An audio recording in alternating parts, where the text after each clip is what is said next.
Cape Verde did everything right. They outfought the champions, outran them, and matched them goal for goal in front of a stunned Miami crowd. Lionel Messi could not put them away. Their goalkeeper stopped everything Argentina threw at him. And in the end, after 2 full hours, the only thing that could beat Cape Verde was Cape Verde. A header, a deflection off one of their own defenders, and their World Cup was over. The cruelest way for the best story of the summer to end. If you had told a football fan a month ago that this team would take the defending champions to the last breath of extra time, they would have laughed at you. Cape Verde is a chain of small islands off the west coast of Africa. The whole country holds just over 600,000 people. That is a fifth of the size of Buenos Aires. They had never played at a World Cup before this summer, not once in their history. And yet here they were, in the last 32, standing across from Lionel Messi and the team that won the whole thing 4 years ago. Nobody gave them a prayer. The bookmakers had them as one of the biggest outsiders left in the tournament. The plan, as far as anyone outside their dressing room was concerned, was simple. Show up, take the experience home, lose with dignity. Cape Verde never read that script. They were one of only 4 nations making their World Cup debut this summer. The others were Curacao, Jordan, and Uzbekistan. Cape Verde were the only one of the 4 to survive the group stage. They did it the hard way, going through in 3rd place on goal difference, but they earned every inch of it. And by reaching this round at all, they had already made history. Cape Verde walked out in Miami as the lowest-ranked nation ever to reach the knockout stage of a World Cup. Think about what that means for a second. Every other team left in this tournament was a household name with decades of history behind it. Cape Verde had a squad built from players scattered across leagues in Europe, many of them born far from the islands, all of them carrying the same flag. What they lacked in size and history, they made up for with something you cannot coach. For the first half hour of this match, though, it looked like the night would go exactly the way everyone outside those islands expected. Argentina came out calm and sure of themselves. They moved the ball around the edges of the Cape Verde box, patient, waiting for the gap to open. And on 29 minutes, the gap opened. It was Messi. Of course it was. He drifted in behind the defense, timed his run to the inch, and waited for the ball. Lisandro Martinez lifted a pass over the top. Messi took 1 touch to settle it, then smashed his finish high into the roof of the net before the keeper could set his feet. 1-0. And with that goal, Messi did something no footballer has ever done. It was his 20th World Cup goal across his whole career, the all-time record, standing alone at the very top. That made 7 for him at this tournament, 1 more than Kylian Mbappe at the top of the Golden Boot race, and it pushed him 2 goals clear of Mbappe as the leading scorer in World Cup history. Argentina had breezed through their group, 3 wins from 3 against Algeria, Austria, and Jordan, with Messi scoring a hat-trick in the opening game. He arrived in Miami on a record scoring streak, 8 World Cup matches in a row with a goal. At his 6th World Cup, the man was still rewriting the record books in real time, right in front of us. This was supposed to be another routine evening at the office for the greatest of them all. The Miami crowd, an ocean of Argentine blue and white, roared like the game was already won. It felt finished. It felt like a formality. It was not a formality, not even close. There was one thing about Cape Verde that the neutrals had not clocked. They had not lost a single game all tournament. They held Spain, one of the favorites for the whole thing, to a goalless draw. They traded blows with Uruguay and came away with a 2-2 draw, scoring at a World Cup for the very first time. Then they shut out Saudi Arabia. They walked into this match unbeaten, and they carried themselves like a team that knew exactly what it was. Their head coach, a man everyone calls Bubista, had said out loud before kickoff that he believed his side could win. People smiled politely when they heard it. Looking back, that belief was either a little bit crazy or exactly what a team like this needed. He meant every word.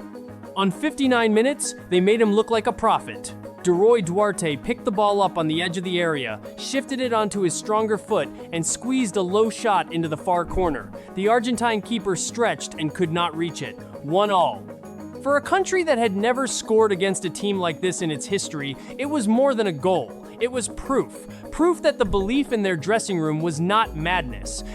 Proof that the champions could bleed. And once a team like Cape Verde smells that, it does not back off. And now the nerves arrived. You could feel them roll across the stadium. Argentina pushed forward looking for the goal that would calm everyone down, and every single time they got there, they ran into the same man, Vozinha.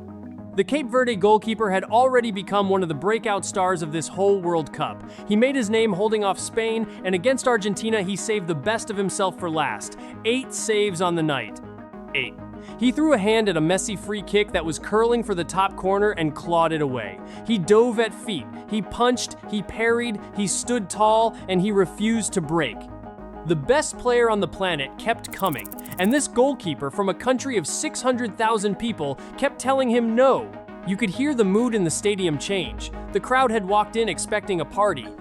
Now the Argentine fans were quiet and tense, biting their nails at every corner, and the neutrals in the stands were slowly falling in love with the underdogs. Cape Verde were not just hanging on, they were carrying the ball forward, snapping into tackles, playing like the moment belonged to them. Every minute the score stayed level, the belief on that pitch grew, and the pressure on the champions grew with it. 90 minutes came and went with the score still level. The defending champions, the winners of the last World Cup, could not put away the smallest nation in the entire knockout round. By the numbers, this should not have been close. Argentina created nearly 5 times as many clear chances as Cape Verde across the night. They camped in the island side's half for long stretches. And still the score sat level, because chances mean nothing if a wall in a goalkeeper's shirt keeps throwing them back. A shock that would have sat at the very top of World Cup history was 90 minutes of extra football away. The match went to extra time. 2 full hours now waited on these legs. And Argentina, to their credit, finally found the goal their tournament had promised. Second minute of extra time, a corner swung into the box, bodies everywhere, and Lisandro Martinez arrived at the near post to hammer it home. 2-1. The blue and white half of Miami exhaled at last. Surely that was it. Surely the champions had finally broken the island's resistance. Argentina had the lead. They had the pedigree. And now they had the clock on their side too. Cape Verde had one answer left, and it would become the greatest goal their country has ever scored. Before we get to it, if you are following every twist of this World Cup with us, take 1 second to subscribe. This channel breaks down every shock, every controversy, and every story the tournament throws up the moment it lands. Hit subscribe and stay with us. Now, back to Miami. While Argentina were still celebrating the goal that was meant to end it, something bigger was taking shape on that pitch. The team that was supposed to freeze under the lights had stopped being afraid a long time ago. On 103 minutes, Cape Verde won the ball back and moved it wide to Sidney Lopes Cabral. He was just outside the box, defenders closing in on him with nothing obvious on, so he made something out of nothing.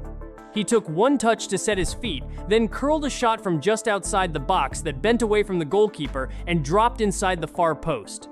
Vozinha was at the other end of the pitch. All he could do was watch. The whole stadium could only watch.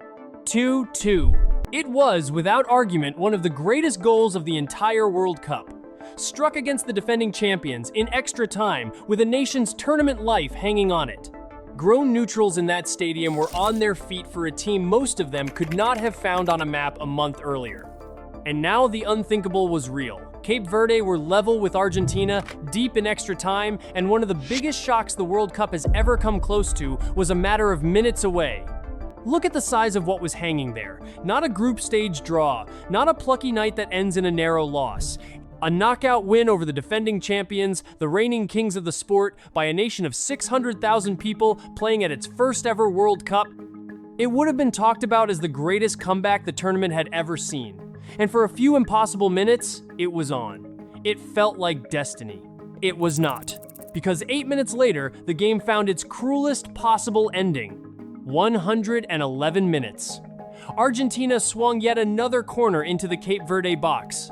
Christian Romero climbed above the crowd and met it with his head. The ball flicked on, clipped Cape Verde defender Dine Borges, and changed direction just enough to beat Vozinha and creep inside the post. Own goal. 3-2. Sit with how unfair that is for a moment. For 2 hours, Argentina could not beat Cape Verde.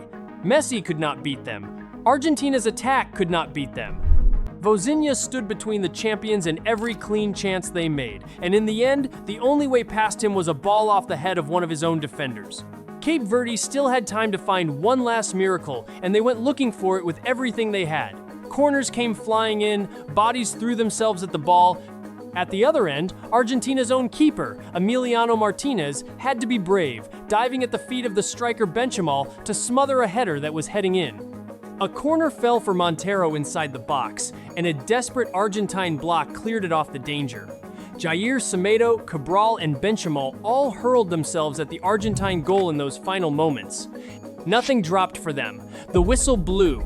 Argentina 3, Cape Verde 2. The champions survived. The Islanders were out. And then something happened that told you everything about how the football world saw this game. When the Man of the Match award was read out, it went to Lionel Messi. And plenty of people watching could not believe it. Messi scored, and Messi will always be Messi, but on this night, the two men who defined the 90 minutes wore Cape Verde blue, Vozinha, with his 8 saves and his refusal to fold. And Cabral, who scored a goal people will still be showing their grandchildren. Fans said as much, and they said it loudly. Argentina move on. They travel to Atlanta on Tuesday to face Egypt in the last 16. Still standing, still among the favorites, but rattled in a way this squad has not been rattled since the final 4 years ago. Their manager knows how close this came. Everyone in that dressing room knows. But this story was never really about them. Cape Verde flew home the morning after. A country of just over 600,000 people, a fifth the size of one Argentine city, heading back to a small chain of islands in the middle of the Atlantic. They lost. On paper, they are out. Beaten in the last 32. No medal, no trophy, nothing for the record book. Except that is not what anyone will remember. Go back to how this actually ended. The only thing that could put Cape Verde out of this World Cup was Cape Verde. No opponent managed it. Not Spain, not Uruguay, not Saudi Arabia, and not even Lionel Messi and the best team on the planet across 2 full hours of trying. It took a deflection off one of their own men to finish what nobody else could. That is not the story of a team that lost. That is the story of a team that could only be beaten by accident. They arrived as the lowest-ranked nation ever to reach this stage, expected to bow out quietly and go home. They leave as the team of the tournament. And every kid on those islands just watched their country stare down the champions of the world and refuse to blink.